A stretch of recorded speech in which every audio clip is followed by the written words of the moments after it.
गेल्या आठवड्यामध्ये आयुक्त पिंपरी चिंचवड महानगरपालिका तसेच पोलीस आयुक्त यांनी हेल्मेट सक्ती बाबत जे आदेश काढले होते त्याबाबतची अंमलबजावणी गेल्या आठवड्यापासून पिंपरी चिंचवड महानगरपालिकेच्या आवारामध्ये चालू आहे।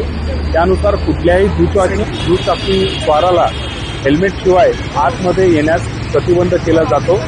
हेल्मेट हे सर्वांच्या दृष्टीने चांगले आहे।